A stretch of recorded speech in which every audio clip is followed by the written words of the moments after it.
You know, I'm sat here thinking that I need to go out and take one or two pictures, and I don't feel that inspired to go out with what you call my normal cameras with lenses. I want to go out and just feel a little bit more freedom, artistic freedom in the images that I'm going to create. There's only a few cameras that can do that, and it's usually those type of cameras that don't have a lens, as in the pinhole camera, or cameras such as the Holga, which has a poor quality lens, but it just creates a picture that's different to what you might normally take, and that quite excites me. I don't do it all the time, and that's why I think it pays to have different types of cameras, because it'll suit different types of moods you have. So today I'm thinking that I'm going to go out with the 045 pinhole camera and try and come up with pictures that are not what you call record shots. A lot of pictures that we see nowadays are record shots. The pictures that you look at and can be quite striking, thought-provoking, are images where people have used their own mind to create images that are different. Now, you can do that with a pinhole camera, but it's not so much you that creates that, it's the pinhole camera itself that does that, because you've got this infinite depth of field. You're not restricted on how you can use the camera. You can use it very close to the subject, you can use it far away from the subject. That's down to you, but the pinhole camera will create images that are different, and I think it moves photography into a different category from not normal, using normal cameras. You know, a lot of pictures that we see nowadays are what you might call record shots. Using the pinhole camera puts those pictures more into the artwork category, and it allows you that freedom of expression that you don't get with other cameras. So I'm going to go out today with this camera. I'm going to take 4 sheets of film, because this camera holds 4x5 film holders, where we get 2 sheets of film on one film holder, and I'm only going to take 2 film holders, so that'll give me 4 shots, and just have a walk about and look for images that are going to make a different looking picture. I've done videos before. If you haven't seen them, just check them out in the playlist under pinhole photography, where I've used this camera pointing upwards to the subject, and it has created some quite nice images that are different. So that's what I'm going to try today, and by doing that I feel quite excited to go out with it. I've all the anticipation, because I've no idea, I've no preview of the image I'm going to take. The only time that I'll see them is when I've developed the film. They're not hard cameras to use, they're easy. Once you get used to correcting the exposure for the really small pinhole sizes, it's just a matter of pointing the camera at the subject, and you will get a picture. But you have to put a little bit of thought into composition, into what you're photographing, to come up with a result that you might call is artwork. Now today is a little bit breezy, and one of the subjects that I'm going to photograph will be blossom on a tree. I photographed this tree in my last video, and it just gave me the idea, while the blossom's out, just to go back to that area and use this camera, but use it differently. I probably use it in the upright format, so the pinhole's pointed upwards, and see what I can come up with. But as I say, it's breezy, but I'm not going to let that stop me, because I think the motion that the wind's going to give will add more appeal, can add more appeal to the picture, rather than it being static and just capturing it as it is through the pinhole. With the subject moving, we'll get this hopefully this motion blur, and it will, as I say, it'll create something different. So I'm going to load 2 of the dark slides with 4 sheets of 4x5 film. Go out, and I'll show you me taking the pictures, and we'll see what results I can come up with. I do feel inspired now to go out with the camera, rather than go out with what you might call a normal camera that has a lens. This type of photography is very rewarding if you get it right. So I'll get off now and load the film into the film holders. Right, reached my destination. Follow path down. See what we can see in the open field. Beautiful time of the year. The bluebells are coming out. Got a lovely carpet here. Bluebells.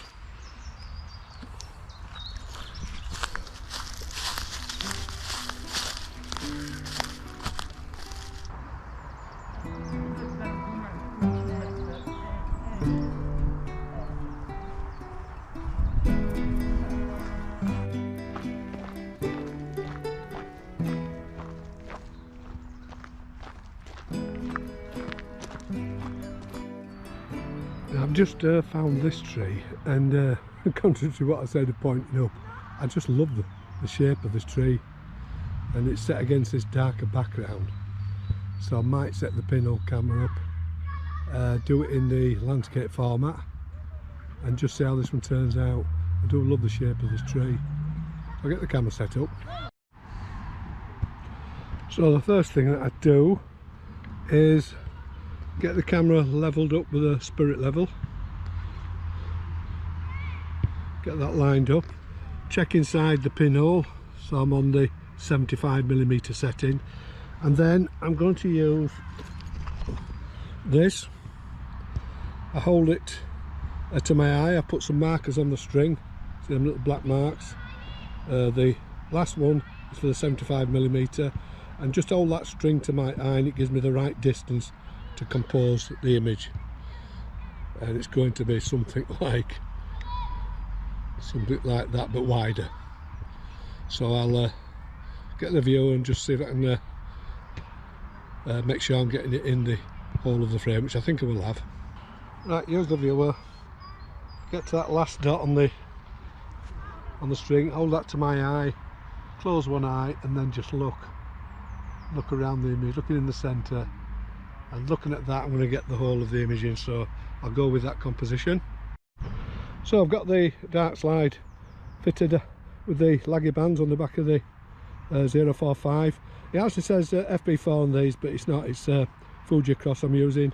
I've got it level, and I've fitted a cable release. I prefer to use a cable release, it seems a more positive action, so I just press it, the pinhole is open, and then just click it after the exposure.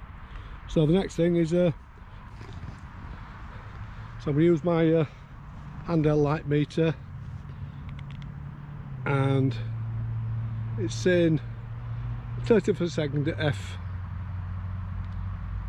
we'll call it F22. I prefer a little bit more exposure, although it's going up a little bit now. Light's altering. So we'll say 30th of a second at F22, and then I have to check on my phone on the charts the actual exposure for the pinhole size. So I've shown this before in other videos, but if it's for the first time I'll show you how I'm going to do that. So rather than carrying charts about, I have them saved on my phone. I photographed them, and we can see we're at 75mm. The f-stop is f216, and the exposures are calculated from taking the exposure f22, which I've done, and I got 30th of a second. So I looked for 30th of a second at this side and run across to this side, and that's the actual exposure at f216, 3.2 seconds. So I'll probably just give it 3 seconds, and that should do it. So that's how I calculate the exposure. It's dead easy. So I'll pull the dark slide out.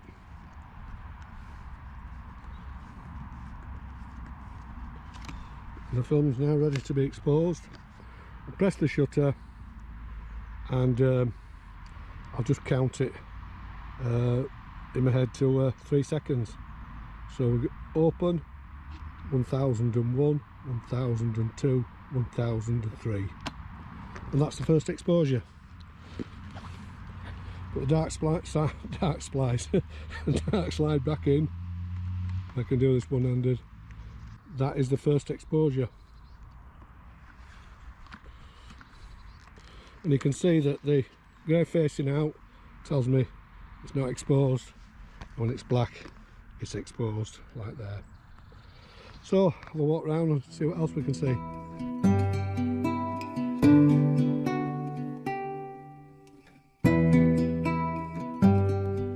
So as I zoom into the image, we can see that the picture is blurred because the blossom was moving in the wind.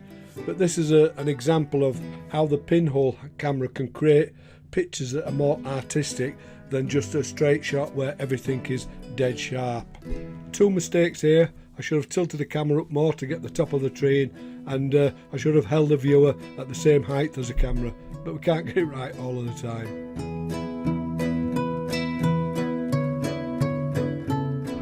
So this is a tree that I saw last week, and I thought it might make a nice picture pointing upwards, the pinhole pointing upwards.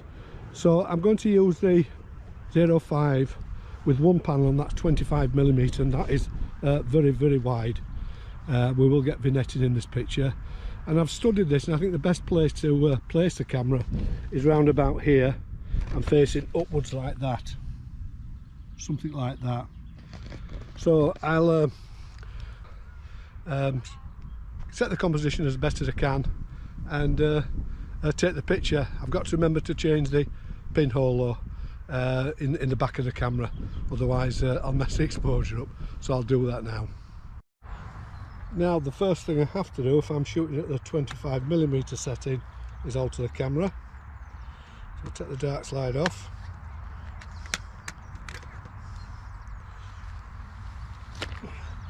and then take two panels off.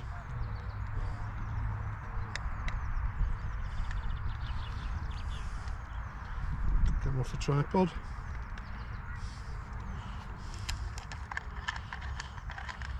So it slows you down, this is really faffing, but it can be very, very rewarding.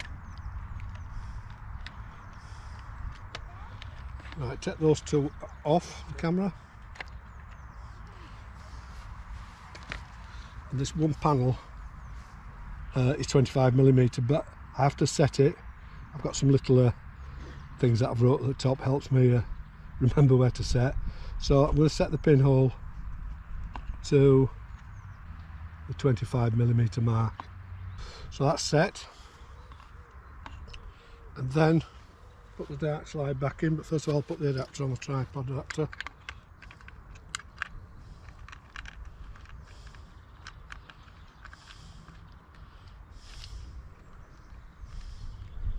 That's on, and put the dark slide in, making sure the film's facing the right way. Got the white part facing towards the pinhole, and then just laggy band it on again, as we call it in Yorkshire. Get the camera on the tripod, and I'll show you how handy this KNF Concept tripod. A great tripod, reasonable price. I'll just show you what you can do. Right, I've lowered the legs on the tripod, spray them fully out, do them catches, and then pull this up, and I can turn it like that and bring it in. Put the camera on the floor like this, get that leg up, and bring this up slightly. Put them legs down. Then we've got a lot of control there using this this tripod. They're a brilliant tripod for the money, they really are. So got to think now what angle to take it at. I think possibly where this curve's coming round like that. So get the camera all set, everything tightened down. Get the camera level, dangerous spirit level.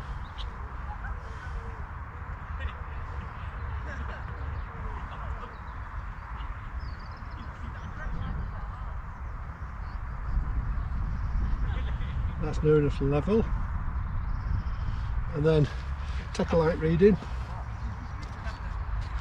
As I say, I think I'm going to take it from the bark of the tree while the sun's out,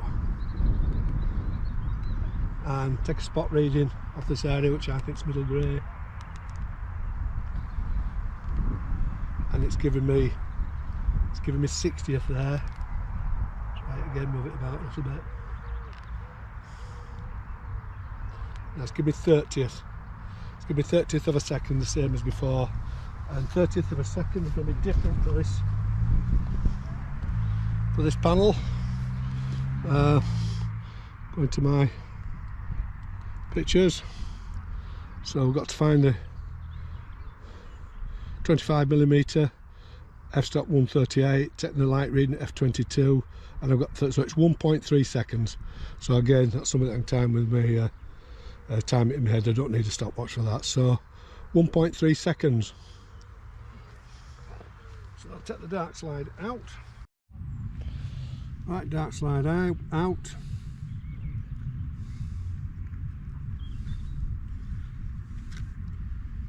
And it's 1.3 seconds, so it's just a long 1 second, so it's move that 1001.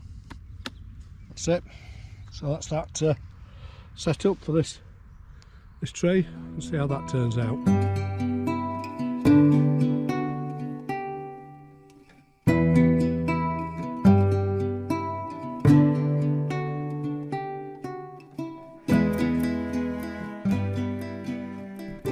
When I first saw this photograph, I had to laugh because later on in the video you'll hear me say that it suddenly dawned on me that I probably got myself into the picture. Now the 25mm panel is so wide that when you open the pinhole or use a cable release, you virtually have to lay down or have a long cable release so you don't get yourself in the picture. I'm so glad that I forgot to do that because I've created a self-portrait, and I think it makes a quite interesting picture. And this is where the pinhole camera comes into its own. You know, we have all this anticipation because we don't know what we're getting in the frame, and when it works, it really is worth the effort. And you know, for me, the only camera that can actually create a picture like this is the pinhole camera. We can even see we've got to the right hand side the actual sun in the picture, so I'm really happy with this photograph. Now I noticed these trees when I first came, but there were loads of people playing football and making a noise, and they've all gone now. So this is another one where I might point the camera upward for this. It's either this tree or it's that tree. I'll just study that and see which I think is going to be the best composition. Right, I've had a good walk around this tree, and I think the best place to place the camera is round about, not at the foot of the tree at this side, and point the camera like that. And I think that's going to get this blossoming at this side here and this side up here as well. But I'm not going to use the 25mm setting, I'm going to use the 50, and that is very wide, so I'll have to get the camera set up and put two panels on. So I'll have to fix another panel to the 25mm panel to give me that 50mm, and also remember to change the pinhole size, the pinhole f-stop. And there's a nice picture. Hi. Right, I'll put the film back now, or the dark slide on the back of the camera.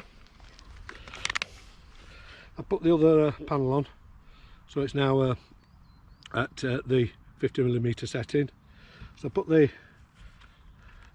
dark slide in place. Always remember, if you use a 0.45 pinhole camera, carry plenty of rubber bands.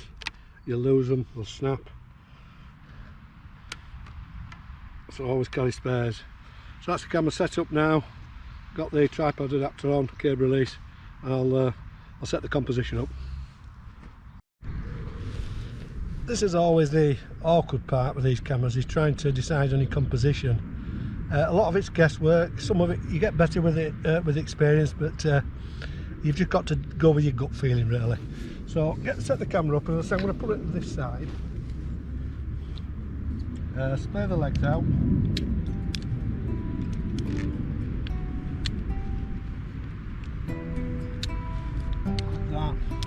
And then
the setting up is very important because you know, if you get it wrong, where if I allow too much of this trunk, it's going to block the picture.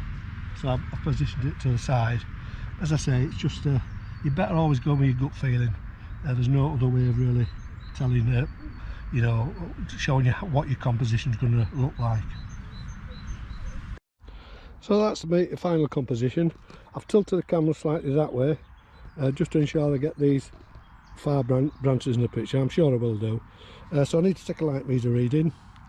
It's quite bright here, so it's 60th of a second. Check it on my phone. As you can see here, we've got, you can see that we're on the 50mm setting, f176, and 60th of a second is 1 second, so it's 1 second exposure. So dark slide out, I'll just shade this. Dark slide out.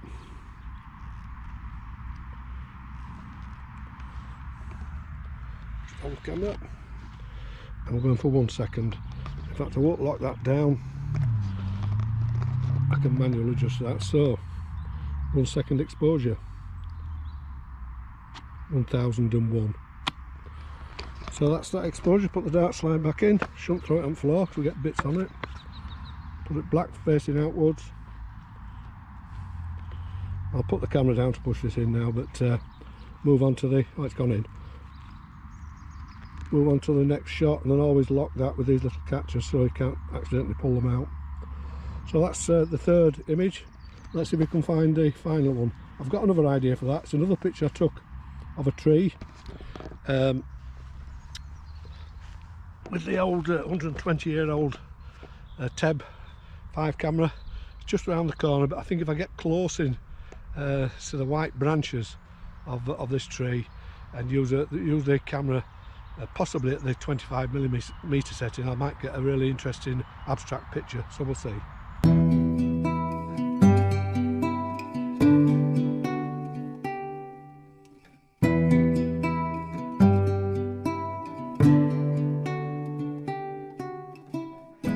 Quite pleased with this picture.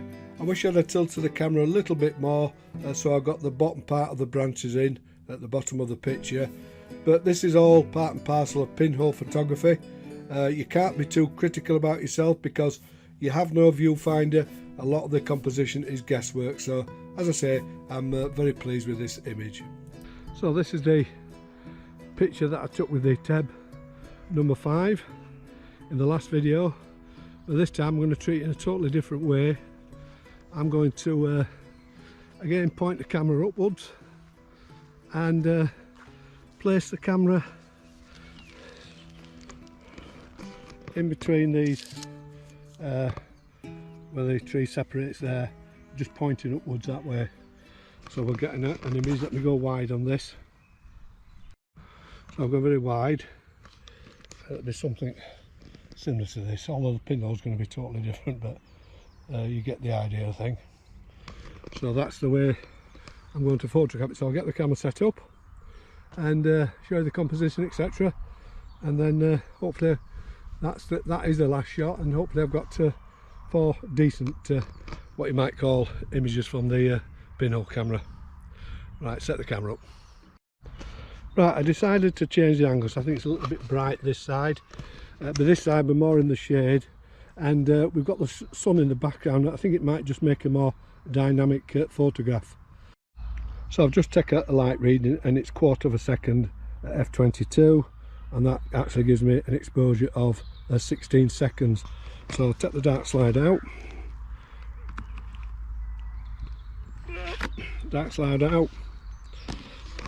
and then time the exposure with my phone. Lock that in place. Whoops. Right, start the exposure. 1001, 1002, 1003. Just watching my phone there.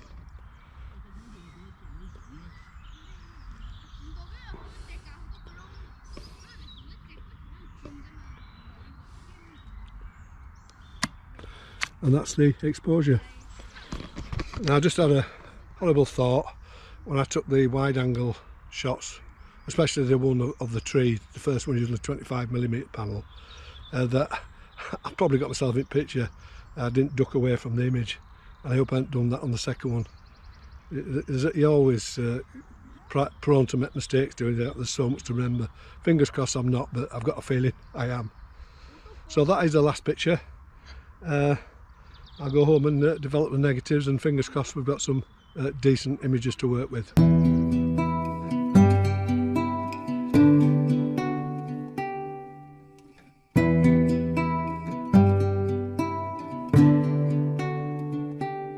So this is the final picture, and I set the camera up in the what you might call landscape format, and after developing the negative and looking at the picture, I wasn't keen on the composition.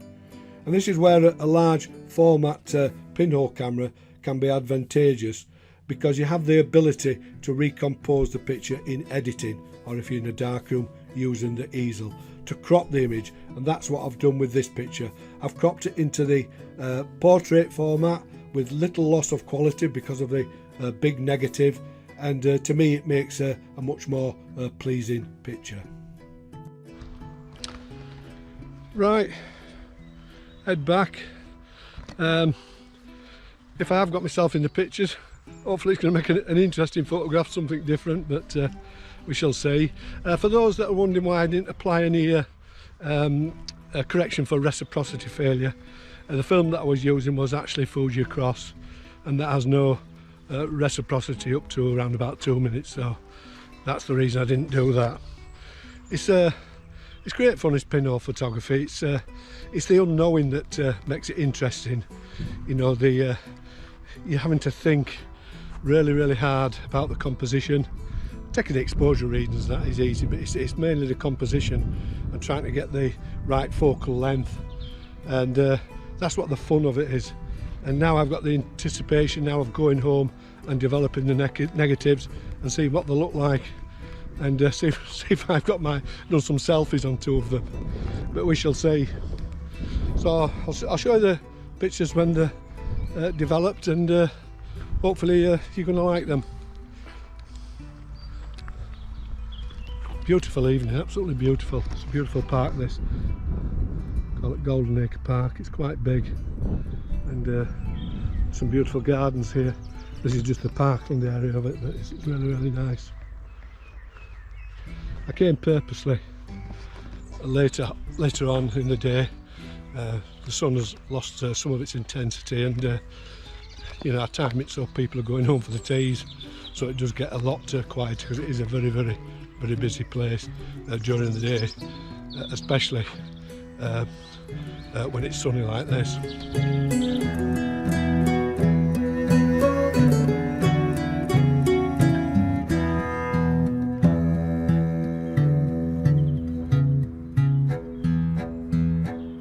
So that is the end of the video. I hope you've enjoyed it, and I hope it's inspired you to go out with your pinhole camera. If you haven't got one, buy one and try it. It's a very slow, methodical, rewarding and fun way of taking pictures, and you'll create pictures that are different from any other camera. Now, yesterday was the 24th of April, and it was Worldwide Pinhole Day, so this is my contribution to that event. I've uploaded one picture from this video to their website, and hopefully it'll get published on their gallery, but I'll have to wait and see about that. So if you enjoyed the video, give me a thumbs up, subscribe to my channel. If you have any questions, leave them below and I'll get back to you, and as I always say, stay safe, and I'll see you all in the next video. Worldwide Pinhole Day.